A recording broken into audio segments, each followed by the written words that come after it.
Well, new tonight, draped in the American flag, is a sailor killed in Pearl Harbor, finally returning home here to the upstate. The event pulled in passengers waiting for their own flight as they watched members of the Navy take Navy fireman second class Carl Dorr off the plane. Dorr's family has waited 77 years for Dorr to be identified and brought back home.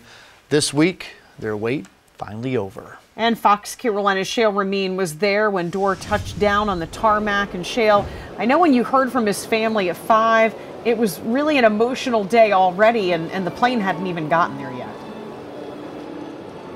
Yeah, that's right, Diana. It certainly was. Just watching from the concourse where I was standing, I saw some of his family members begin to cry, some saluting the casket, and that didn't just come from his family members, but complete strangers at that. They were all honoring this Pearl Harbor sailor who is finally reconnected with his family nearly 8 decades later. Plenty of people are getting off this airplane at GSP returning home. Today, at last, Carl David Dorr has received his long-due tribute. One passenger hasn't been home in 77 years. His name is Carl Dorr. The emotions we have are pretty evident in the tears in my eyes. We didn't think this would ever happen.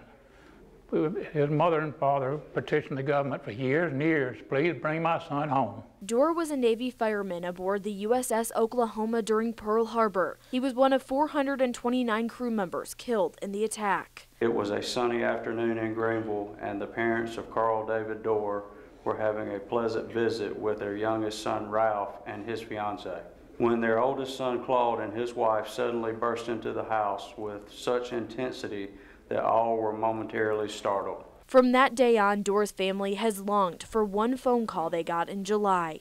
Dorr, nearly 8 decades later, was finally coming home. I was expecting a big warm welcome from my grandmother, but instead I got tears and a comment to her, it's like Carl coming home from the war. I made a promise to her that day that my firstborn son would be named Carl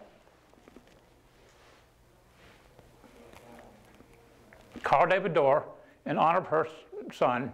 On the GSP tarmac, 2 Carl Dorrs were just feet away, one draped in an American flag, the other saluting his fellow sailor and great uncle. It's people caught up in their daily lives, kids, work, all the rest of it, and sometimes it's hard to remember that there's something bigger than us. Commander Jared Henderson says it's something we should all remember this Pearl Harbor Day, a day Dorr will finally get a funeral. They recounted an occasion in which he bought a jacket and shoes for a little girl that was walking down the street in the winter with no shoes on. His fellow sailors are not just honoring the Pearl Harbor sailor. They, his family, even onlookers at GSP, know that more than a sailor is returning home. He's home, and that's what counts. Carl Dorr's nephew, who you heard from in that story, says that he was looking for a chest for nearly 30 years, and it housed all of Dorr's memorabilia from the war. Well, when he finally found that chest, he gave it to his own father for Father's Day. That day was extremely emotional for the family, so you can imagine how today went. The family will hold a funeral for Dorr on Friday right here in Greenville. For now, reporting live in GSP, Shale Remien, Fox Carolina, the 10 o'clock news.